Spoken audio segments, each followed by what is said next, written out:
Okay, so we will try to understand about AI ops. Okay, so in AI ops, we have the server in the production. Okay, so this is our production.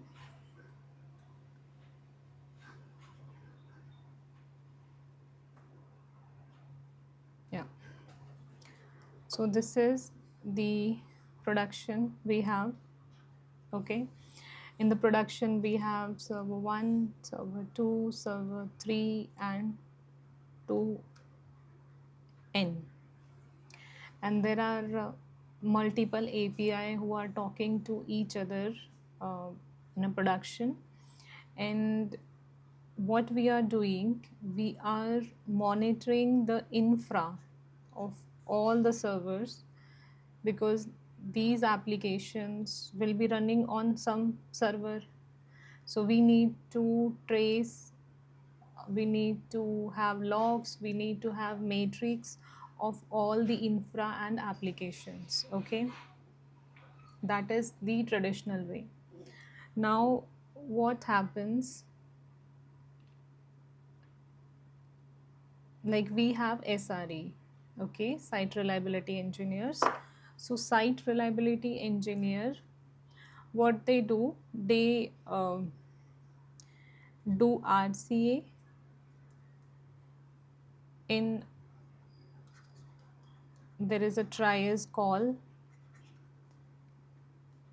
kind of war room, where teams comes and do the RCA to fix the issue, or to revert if the impact is being more and more, then we can revert to the previous version. Then we have the life site engineers. Okay, life site engineers, live, because they are acknowledging the incidents which are coming in the portal. Okay, so that we call life site engineer. Okay, how we monitor the application is we rotate the engineers. We have on call engineers, like for engineer will work in shift 1, shift 2, shift 3, right? And they are supporting globally, and that is like application should be up by 24 by 7, right?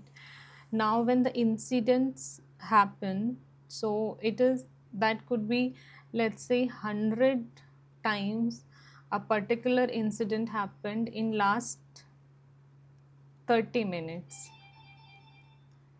That means something critical is happening here. What this is causing that many incidents, right?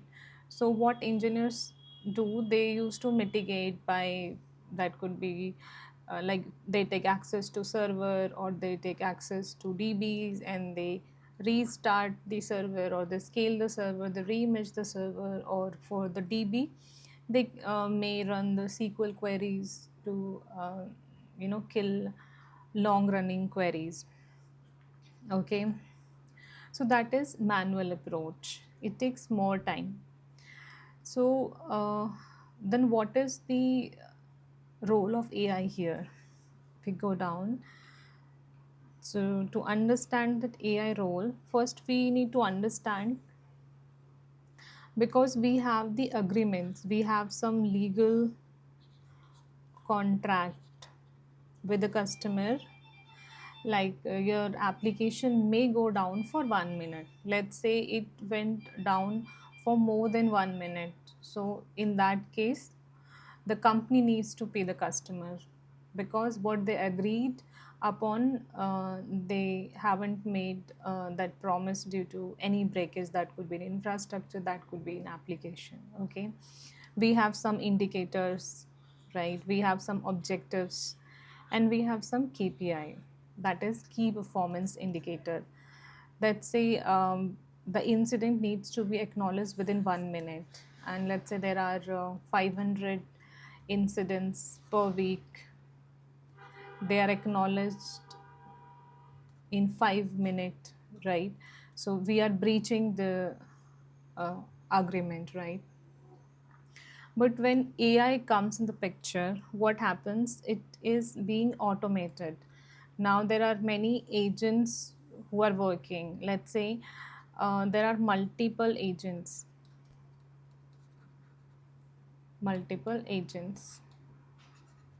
Okay, so those agents are working, like let's say one agent is having access to the server and that can reimage the server, that can restart the server. There is another agent who have access to DB servers that can run the SQL queries, to run the long running queries, right? So this is like automated task the agents are doing. So the dependency on the engineer is reducing. Okay, and also it is more effective, right? So that is why nowadays in the IT operations we want agents in the production. Okay, so that is like why we need agents, because like now what happens in production, there needs to be someone who is continuously monitoring, who have continuous eye on the infrastructure, who have continuous eye on the application, and before anything goes wrong they inform us before, proactively, like this application may go down because this is showing those they can gather the information, traces, logs and matrix, and then a human in the loop can look and verify if something anonymous is happening or something is about to happen, right? So that's why we need AI in IT operations nowadays.